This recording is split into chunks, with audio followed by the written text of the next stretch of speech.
Welcome back to Art with Miss CB, and today we are going to be learning how to make paper mache aliens. At the tippy top it says paper mache aliens. I'm going to be grading you based off of your foil or your skeleton, your paper or your skin, and your design. When you're making your alien, you want to think about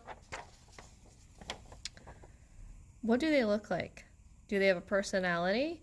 Do they have wings? Do they have wiggly legs? Do they have no legs? Do they have ears?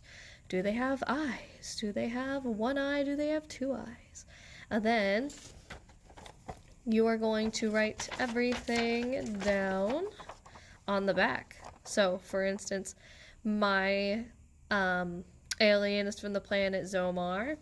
Their favorite food is gleebies. Their favorite drink is human water. Their name is Dingus. Their species is a Zumi cat. Legs, they have 4. Pets, they have a tiny tiger as a pet. Eyes, they have 1 cat eye.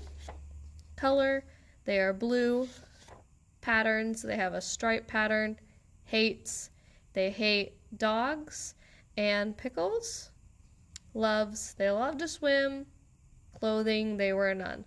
So on the back, everything about your alien.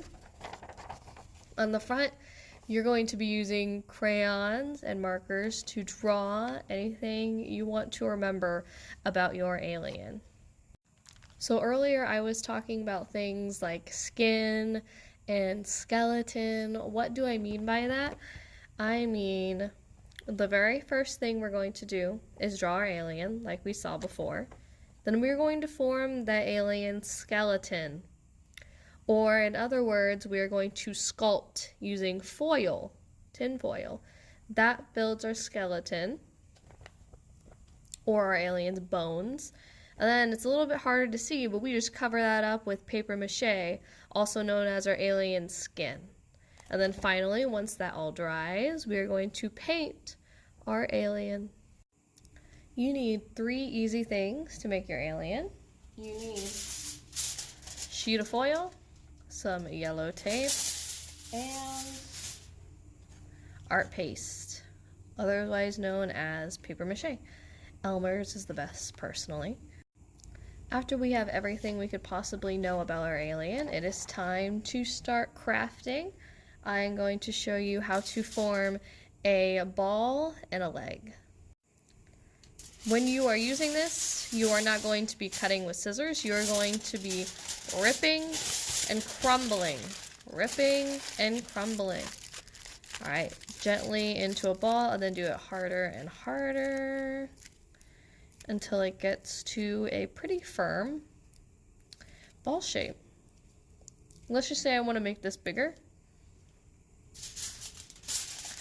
Tear off a piece, place it in the middle, and then wrap it around. Just like a present. Just wrap it around. So then we have something that could be a body or a head. Place that over there. The easiest way to make a leg is to take a tiny piece of paper, fold it once, twice, 3 times, again, this way, smaller, smaller, and then you start pinching it the other way to make it a little bit more like a pickle shape. And then you're going to take an end and make a foot. Just bend it forward to make that foot. And we have a leg. This is where the tricky part comes in. You're going to use a lot of tape. A lot of tape. What I like to do is I like to take the 2 things that I'm sticking together, hold them with one hand, use your other hand to place. You are placing the tape and squeezing. Don't let go. It's not stuck. You need more. Turn and add more. Push, push, push, push. Turn. Add more. Wrap it all the way around. Squeeze, squeeze, squeeze. You need more. Place down. Squeeze, squeeze, squeeze, squeeze. And if you think, oh, I'm done, you probably need more. Squeeze, squeeze, squeeze, squeeze. Typically less is more, but in this case, more is just right. Squeeze, squeeze all the way around. And that is how you put two things together. Even if it's really, really tiny, instead of something large like this, you just hold with one hand, tape, move, tape, move, tape, move. You just keep on taping. You're going to use a lot of tape. Welcome back. I have created my zoomy cat, if you remember from the drawing, and I wanted it to stand, so it can stand all by itself.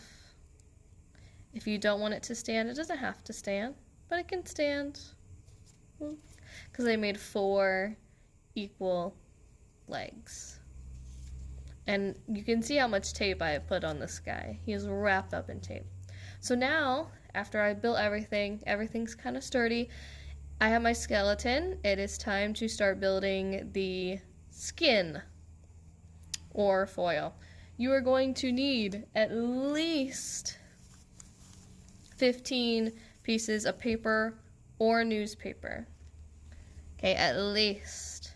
And you're going to make your own pile and set it off to the side. Okay, this is very important for later. You can't just go dipping in for more because we're going to have gooey hands. So you have to make your own pile. If you have any big pieces, you can just tear them into tiny ones. And then you want to get your paper mache powder and dip it into water and then stir. It is going to be a ooey, gooey mess, almost like slime. It is going to feel gross, but that's okay because we're doing it together. What you want to do is you want to take a strip and you want to get both sides wet. Both sides wet. Just take your 2 fingers and squeeze all the water out. And it should be pretty gross. And now your fingers are also gross as well. So, after you have it pretty wet, you're going to start wrapping it around your body. And you should also know, as soon as you dip your paper into the solution, this is turning hard. Okay?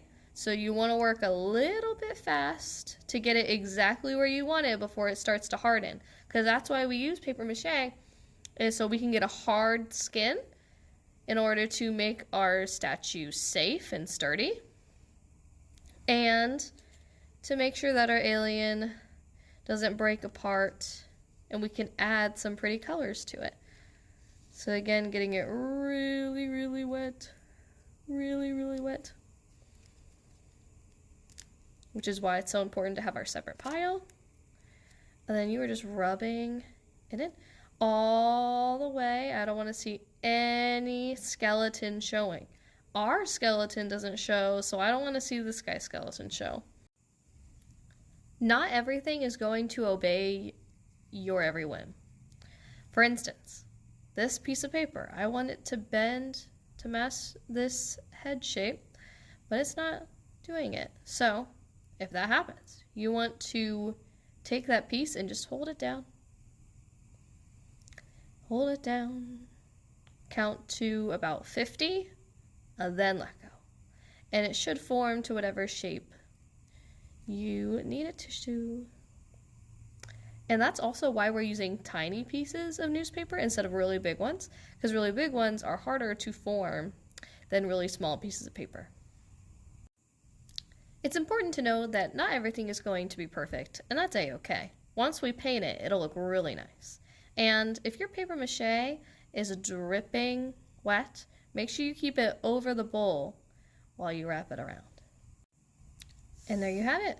I have a complete and totally covered zoomy cat alien, not any foil showing. I'm going to leave it standing up so that it dries standing up.